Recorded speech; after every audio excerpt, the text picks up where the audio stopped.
you before that because I'm doing it.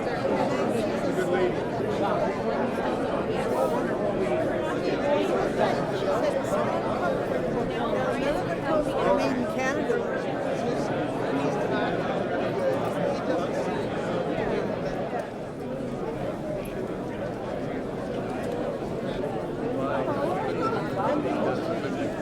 The county the economic support it needs to get back on its feet.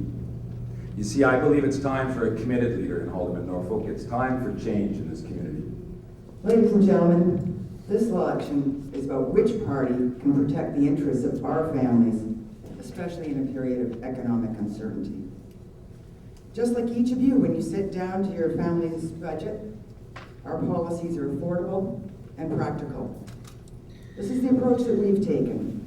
We've made investments that deliver real results, changes that benefit hardworking families in Norfolk, and decisions that leave more dollars in the pockets of your family. Please try to focus on a question for the candidates. You can direct it to a particular candidate or all candidates. My name is Tom Riley, and my question is for Diane Finley, and it's regarding the war resistors that are here in Canada. A motion was passed in Parliament on June 3rd to allow the war resistors to stay in Canada, and polls suggest a majority of people support that motion, and also they don't support the Iraq War. Yet in July, a war resistor was deported by Ms. Finley and the Harper government, and they continue to try to deport war resistors. One received his deportation order today.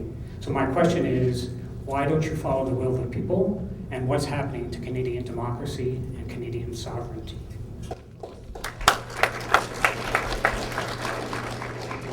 Well, there's no question that Canadians want to help and protect legitimate refugees. In fact, we're known around the world for the fairness and how comprehensive our refugee system. And it is enshrined in law.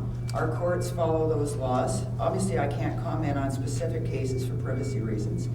But there are a number of appeals to which anyone who applies for refugee status can apply themselves. If they're turned down at one stage, they can go through several levels. There have been several individuals from the U.S. Army who have deserted, who have come to Canada and made application of refugee status. They have gone through the system through numerous appeals. But we do apply the rules of the UN High Commissioner for Refugees when we evaluate those cases. And the rules say that they do distinguish between those who sign up voluntarily for army service and between those who are conscripted. They also make a difference between whether the individual is going to face persecution or prosecution if they're returned home. And we do expect people, once they have exhausted all legal avenues and been turned down, to leave when they're asked to. Eric Hoskins. Well, supporting conscientious objectors is an important and I think valued part of Canadian history. There was a vote earlier this year in the House of Commons. It was a non-binding vote. Needless to say, the Conservatives voted against it, the Liberals voted for it. Stephen Harper recently has admitted that the Iraq War was a mistake, and his support for it and his support for Canadian military involvement in Iraq was a mistake. And so, in short, my answer to that is that we do support, the Liberal Party does support, allowing, except for exceptional reasons such as this, conscientious objectors to remain in Canada.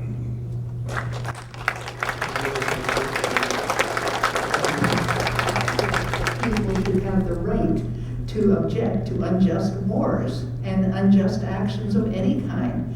And it's true that once we came to the 1900s, the end of the 19th century, people had nowhere to go. We had reached the Pacific, and there were no free lands where people could escape from unjust behavior on the part of their governments. And so we have to have a different mechanism for helping these people. People should not be forced into agreeing with unjust actions on the part of their government. And Canada is that haven. Okay, next questioner, please, sir. To remind Diane Finley why my question, and to inform the audience, my peers, the reason for my question. Hi, my name is Chuck Wiley. My question is primarily for Ms. Finley, but welcome response from anybody else. I am a ex-member of the U.S. Armed Forces, a 17-year veteran. I left a little over a year and a half ago because of my opposition to the Iraq War. The United States entered that war in 2003. It took me until 2006, when I did a combat deployment there, to gain first-hand knowledge of what was going on, to decide that I couldn't participate in it. The Canadian government actually made the decision that they couldn't participate in it earlier than I did. I've now come to this country seeking refugee protection under international law. Ms. Finley mentioned earlier that the international law that bears on these cases makes a distinction between volunteer or conscript service. The paragraph 171 of the UN Charter of Human Rights Handbook, which actually defines whether or not a soldier can be considered for refugee protection based on opposition to a conflict, absolutely does not make that distinction. It's nowhere in either paragraph of that statement.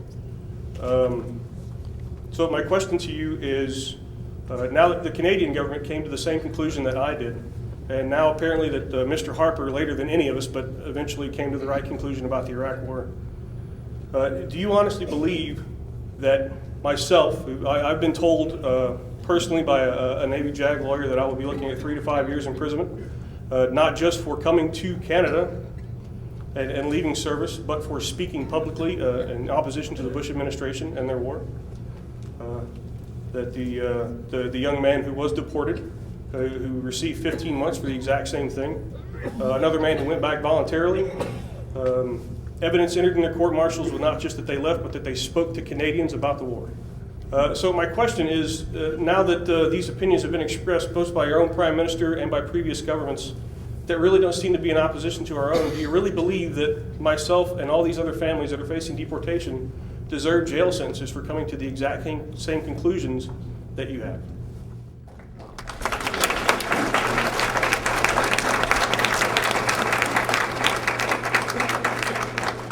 There's no question that there is a lot of sympathy for people who do object to the war in Iraq. No question at all about that sympathy. One of the challenges here, though, is that there are many avenues by which people can come to Canada. Many streams of immigration. Refugee is one stream. When people choose that stream, they need to recognize that there are rules, there are laws in this country, notwithstanding any motions that might be passed in the House of Commons. There are laws in this country that determine whether someone is considered to be a true refugee or not. Our job as a government is to respect those decisions. Same thing as people who apply through the refugee stream. We expect them, if they want to respect our laws, they come here because they respect our freedoms. They have to also respect all of our laws. There's sort of two parts to my answer. First is this: I strongly support the Canadian military, and over the years that I spent overseas, I've spent much of that time working side by side as a humanitarian, but side by side with the Canadian and other militaries and peacekeepers. I actually had my life saved by a Canadian peacekeeper, and I support the military strongly. I don't think there's anybody in this room, however, that would want this gentleman to go to prison for 3 or 4 or 5 years, or whatever it ends up being, because he, for conscientious and personal reasons, opposed a war which pretty well all of us agree was based on false premises. And even Stephen Harper has come to that conclusion. There was a motion in the House of Commons. It has the weight of Parliament behind it. The majority of Canadian MPs representing the majority of Canadians, for sure, suggest that this gentleman should be allowed to stay in this country. I think it's a proud Canadian tradition that we should continue to support.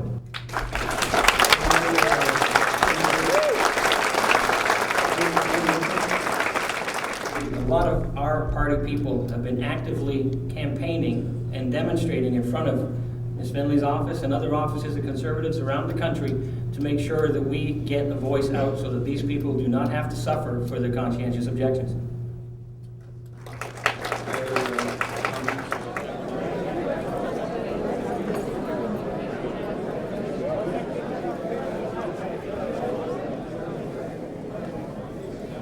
Shake your hand, if you will.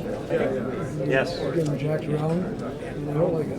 Hopefully it'll work out well. I hope it will. I have a basement with 2 rooms. I have many rooms in my house, and you're welcome to use them. It's a beautiful area. No, glad you're here, glad you spoke up. Yes, for sure. Appreciate the support.